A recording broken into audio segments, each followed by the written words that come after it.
بالله من الشيطان الرجيم بسم الله الرحمن الرحيم الحمد لله رب العالمين بارئ الخلائق أجمعين ثم الصلاة والسلام على النبي المصطفى محمد وآله الطيبين الطاهرين والصلاة والسلام على أهل بيت النبوة ومعدن الرسالة ومختلف الملائكة أما بعد فقد قال إمام السجاد عليه الصلاة والسلام يا عمتي زينب أنت عالمة غير معلمة وأنت فهمة غير مفهمة.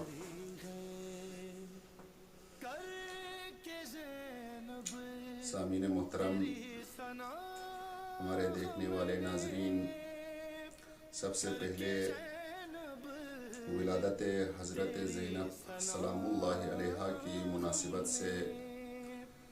تبریک پیش کرتے ہیں اور امید کرتے ہیں کہ آپ کی زندگی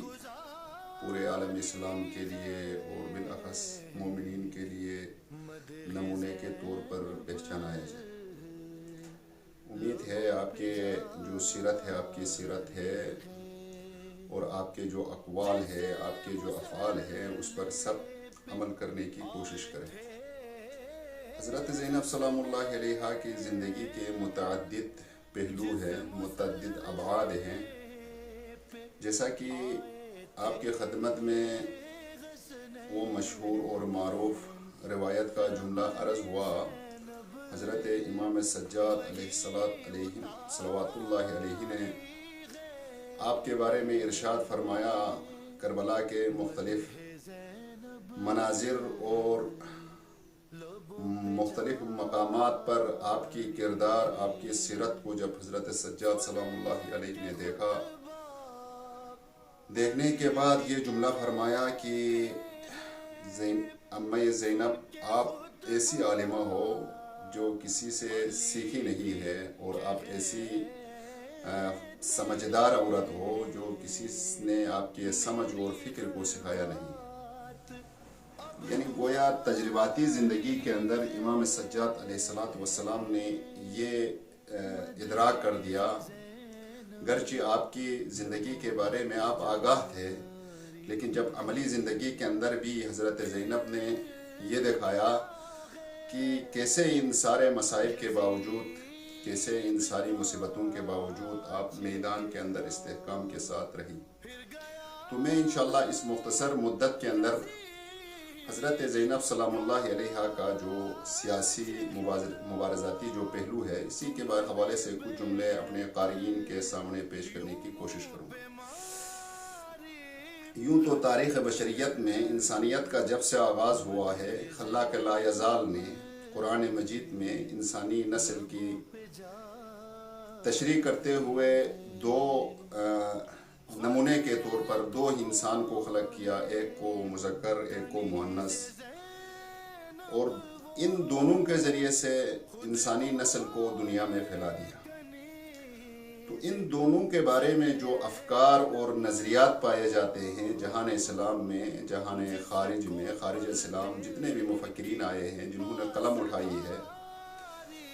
مخصوصاً عورت کے حوالے سے جو پہلو ہے وہ حساس رہا ہے ہمیشہ تاریخ میں. اسی وجہ سے مختلف علماء اور دانشمندوں نے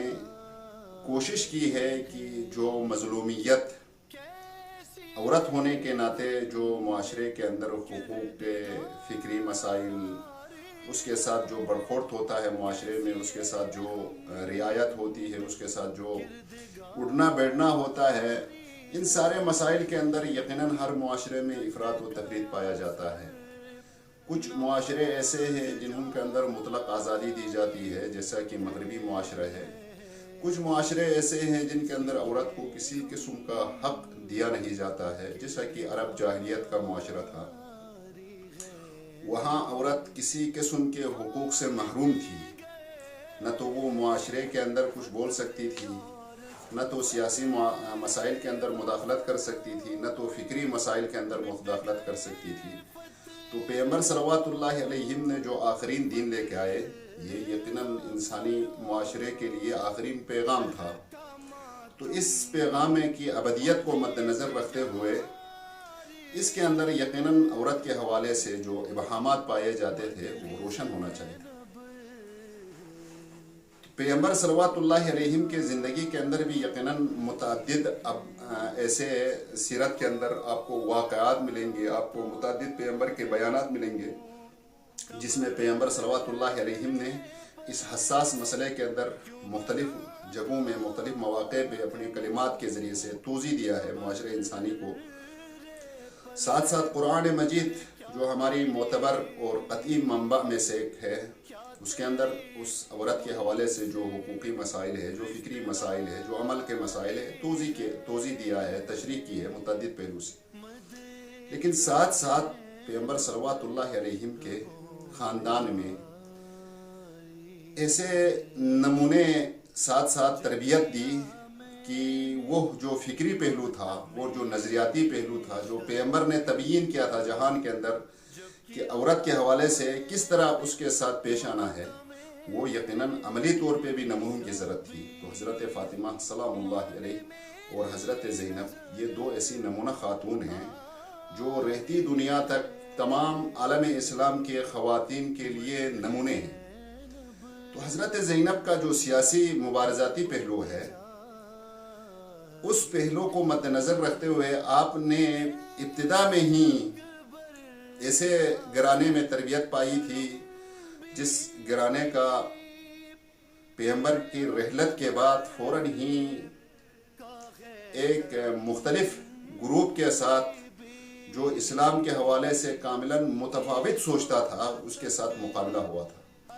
تو آپ نے ماں فاطمہ زہرا سلام اللہ علیہا کا پہلا وہ خطبہ جو دربار خلافت میں دی یقیناً حضرت زینب سلام اللہ علیہا نے دیکھ لیا تھا.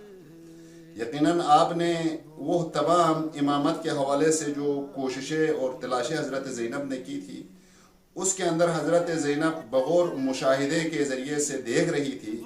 کہ ماں کیسے تلاش کر رہی ہے کہ خلافت کے اندر جو انحراف وجود میں آیا ہے، جو فکری مشکل وجود میں آیا ہے، اس کو حل کرنے کے لیے تلاش کر رہی ہے. تو آپ نے اس پورے نظام کے اندر بغور دیکھنے کے بعد اس نے یقیناً حضرت زینب کی زندگی کے اندر مؤثر کردار ادا کر دیا بعد کے مراحل کے اندر. اور ساتھ ساتھ امام حسن صلوات اللہ علیہ کی زندگی کے اندر جو معاویہ کے خلاف اور امیر المومنین کی زندگی میں 10-12 سال 14 سال کے فاصلے میں جو زندگی میں وہ رہی، اس کے اندر بھی ہم والد کے سیاسی جو مبارزاتی پہلو تھے وہ اجاگر اور نمایاں طور پر دیکھ لی تھی. اور ہم امام حسن صلوات اللہ علیہ نے اس کھٹن اور دشوار مرحلے کے اندر نظام امامت کو چلانے میں، نظام امامت کو بڑھانے میں، اس کے فکری ضابطوں کو لوگوں تک پہنچانے میں کیسے حالات سے گزرے ہیں وہ بھی حضرت زینب سلام اللہ علیہ نے دیکھ لیا تھا. اور آخری جو مرحلہ تھا انقلاب کا کھٹن مرحلہ، وہ کربلا کا مرحلہ تھا جس میں آپ کی قیادت، آپ کی رہبریت، آپ کے فکری ضابطے، آپ کے افکار، آپ کے جو نظریات تھے وہ ابھر کر سامنے آئے. وہ انتہائی نمونے کے طور پر وہ عظیم خاتون ہیں جس نے اس سخت ترین مرحلہ امتحان کے اندر اس پیغام کربلا کا نچوڑ اور خلاصے کو آپ نے، گرچہ مصیبت خود اپنی جگہ میں تھی، اتنی بڑی مصیبت شاید اہل بیت کے لیے امام حسین صلوات اللہ علیہ کی شہادت سے بڑھ کر کوئی مصیبت نہیں آئی ہو، اس کے باوجود آپ نے جو انتہائی کام کیا وہ یہ کیا، کربلا کا پیغام کو کربلا سے لے کر جس دن امام حسین صلوات اللہ علیہ کی شہادت کا آغاز ہوا، اس سے لے کر آپ نے دربار شام تک، دربار شام سے واپس مدینے تک، یہ مدت کے اندر اس تحریک کو اجاگر کرنے کے لیے، اس تحریک کے مبانی کو فقہی، نظریاتی، اس تحریک کو جو امام حسین صلوات اللہ علیہ نے آغاز کیا تھا کربلا کے میدان میں، اس تحریک کے جو فکری عناصر تھے ان کو روشن کرنا نہایت ضروری تھا عالم اسلام کے اندر. چونکہ آپ کی شہادت ہی، آپ نے آخری مرحلے کے اندر جو شہادت دی تھی امام صلوات اللہ علیہ نے، وہ اسی وجہ سے تھا کہ خون کے ذریعے سے مسلمانوں کو بیدار کرنا تھا کہ جہان اسلام کے اندر، ریاست کے اندر، حکومت کے اندر، پیغمبر کی نیابت میں، پیغمبر کے خلافت کے اندر کیسے افراد کو چنا جا رہا ہے۔ بہت بڑا ایک طبقہ جو مفکرین کا تھا وہ بے حس ہو رہا تھا، وہ بے تفاوت ہو رہا تھا مسلمان کے اجتماعی مسائل کی نسبت۔ تو امام صلوات اللہ علیہم نے اپنی بہت بڑی قربانی کے ذریعے کربلا کے اندر، یقیناً شہادت امام خود ایک نمایاں قربانی تھی، لیکن حضرت زینب سلام اللہ علیہا نے اس فکری قربانی کے اندر یہ کام کیا، نظریاتی حوالے سے، فکری حوالے سے اس کے جو عناصر تھے، جو ارکان تھے، ان کو مسلمانوں کے اذہان میں روشن کر دیا۔ آپ صرف 2 نمونے میں پیش کر کے آپ کی زحمت تمام کر لوں گا۔ وہ نمونہ ہے جب آپ کوفے میں پہنچی دربار ابن زیاد میں، جس کے 18 بھائی شہید ہوئے ہوں میدان کربلا کے اندر، جس نے اتنی بڑی قربانی دی ہو، اتنے سارے مصائب اٹھائے ہوں، جب یہ ابن زیاد کے دربار میں پہنچی تو آپ نے کہا من هذه المتکبرہ، یہ تکبر والی عورت کون ہے؟ تو کسی نے اٹھ کے کہا یہ زینب بن علی ہے۔ آپ نے کہا، تو اس صورت میں ابن زیاد نے یہ سوال اٹھایا کہ آپ کے بھائی کے ساتھ خدا نے کیسا کام انجام دیا؟ تو حضرت زینب سلام اللہ علیہا نے اس سوال کے جواب میں ایسا دندان شکن جواب دیا کہ رہتی دنیا تک کے لیے یہ نمونہ عمل ہے۔ کہا ما رأیت الا جمیلا، میں نے تو اللہ کے حوالے سے کوئی خوبصورتی کے سوا کچھ نہیں دیکھا۔ یعنی حضرت زینب کہنا یہ چاہتی تھی اللہ تعالیٰ نے جو نظام تخلیق کی ہے اس کے اندر خوبصورتی کے سوا کچھ نہیں ہے۔ یہ جنایات جو آپ نے انجام دی ہے، یہ آپ ابن زیاد نے انجام دی ہے۔ ایسا رسوا کر دیا اس خطبے کے ذریعے سے جو تاریخ کے اندر بیان ہے۔ ساتھ ساتھ کوفہ والوں کا جو کردار تھا وہ بھی نمایاں تھا۔ اس کے حوالے سے بھی تاریخی جو شبہات ہے، وہ جو تاریخی کردار ہے، اس کو روشن کرنے کی ضرورت تھی۔ حضرت زینب سلام اللہ علیہا نے کوفہ والوں کو کہا، جب وہ رو رہے تھے اسیروں کو دیکھ کر، وہ جب رو رہے تھے امام حسین صلوات اللہ علیہم کے سر اقدس کو دیکھ کر اور شہداء کے سروں کو دیکھ کر، تو حضرت زینب نے واضح الفاظ میں کہہ دیا کوفہ والوں، رونا تمہارے لیے لکھا ہے اب تاریخ کے اندر، چونکہ تم نے ایک ایسا بڑا گناہ انجام دیا ہے جو کسی بھی قوم نے نہیں انجام دیا ہے۔ اپنے فرزند زہرا، فرزند رسول، فرزند علی کو دعوت دی اور دعوت دینے کے بعد خیانت کی۔ آپ کی ضمیریں مر چکی ہے، آپ کی ضمیریں مردہ ہو چکی ہے۔ آپ نے مال و دولت کے لالچ میں اپنا سب کچھ بہا دیا، نہ فقط اپنا سب کچھ بہا دیا بلکہ اہل بیت کے گھرانے کے اندر بھی آپ نے مصائب اور مشکلات ایجاد کر دی۔ اور یہ پہلا مسئلہ تھا جہاں پہ ہم کوفہ والوں پر امام صلوات اللہ علیہم کی تحریک کو روشن کر دیا، اور ساتھ ساتھ کوفہ والوں نے جو نقائص، جو کوفہ والوں نے کوتاہیاں کی تھی، ان کو بھی بیان کر دیا۔ اور ساتھ ساتھ کوفے کا جو مین کردار تھا وہ ابن زیاد تھا۔ وہ چاہتا تھا مسلمانوں کے اذہان کے اندر یہ شبہ ڈالے کہ اس تحریک کو دبانے کے لیے جو ہم نے کوشش کی ہے وہ اللہ کی طرح سے تقدیر شدہ ایک فیصلہ تھا، میرا اس میں کوئی نقش نہیں ہے۔ زینب سلام اللہ علیہا نے اس کے جو فکری ہیلے تھے، اس کے جو ذہنی ہیلے تھے، ان کا بھی بھرپور جواب دیا۔ کہا ایسا نہیں ہے، پھر ایسا ہوتا تو قرآن کا نزول،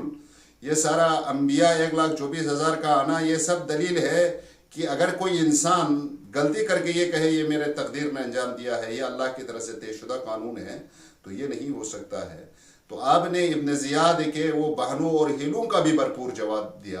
اور ساتھ ساتھ دوسرا جو نمونہ ہے وہ ہے یزید ابن معاویہ کے دربار میں، وہ شخص جس نے عالم اسلام کے اندر مکمل کنٹرول حاصل کیا تھا، کوئی بھی افراد اس کے مخالفت نہیں کر سکتے تھے، کسی فرد کے اندر جرات نہیں تھی جب وہ اتنا شقی القلب انسان ہو کہ حسین ابن علی جیسا فرد جو نہ فقط ایسا درخشاں ستارہ تھا جو فقط باقی اہل بیت کے نزدیک آپ کی اہمیت تھی، بلکہ پورے عالم اسلام میں آپ کی شخصیت ڈھکی چھپی نہیں تھی۔ اس بڑی شہادت کے بعد آپ نے اہل بیت کے اس گھرانہ کو اس حالت میں لے کے شام گیا، اس دربار میں جس دربار میں کئی افراد موجود تھے، جہان اسلام کے چیدہ چیدہ افراد کو بلایا گیا تھا، اور ساتھ ساتھ غیر اسلامی ملکوں کے جو سفیر ہوتے تھے ان کو بھی بلایا گیا تھا۔ ایک ایسے دربار میں آپ نے ایک ایسا زبردست خطبہ دیا، ایک ایسے زبردست کلمات کہے،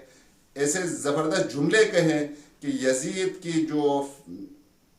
شان و شوکت تھی وہ ہلنے لگی۔ یہ حضرت زینب سلام اللہ علیہ کا مبارزتی پہلو تھا۔ اور ساتھ ساتھ آپ نے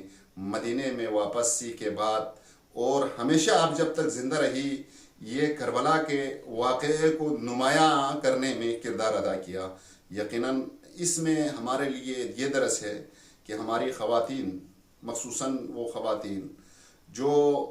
یہ سمجھتی ہے کہ یہ ذمہ داری ہماری نہیں ہے، یہ فقط مردوں کی ذمہ داری ہے، امر بالمعروف کرنا، دین کے حوالے سے تبلیغ کرنا، دینی خدمات کرنا، یہ پہلو کے اندر، یہ سیرت کے زینب سلام اللہ علیہ کے سیرت کے اندر یہ موجود ہے کہ ہر بندے کی ذمہ داری ہے وہ دین کے حوالے سے یقیناً مسئول ہوگا، یقیناً ذمہ دار ہوگا، اس کے لیے جواب دینا ہے کل قیامت کے دن۔ تو ذمہ داری یہ ہے کہ اس ذمہ داری کو بہتر طریقے پہ انجام دینا چاہیے۔ اگر گھر کے اندر کوئی ایسی خرابی پیش آ رہی ہے، اگر ماحول کے اندر ایسی کوئی مشکل پیش آ رہی ہے، تو خواتین کے لیے حق ہے اس کے خلاف آواز اٹھائے، اس کو امر بالمعروف کہے۔ یہ زینب سلام اللہ علیہ کی سیرت ہے۔ انہی الفاظ کے ساتھ ہمارا دعا ہے خداوند متعال سے ہمیں حضرت زینب کے سیرت پر چلنے اور اس پر عمل کرنے کی توفیق عنایت فرمائے۔ والسلام علیکم ورحمۃ اللہ۔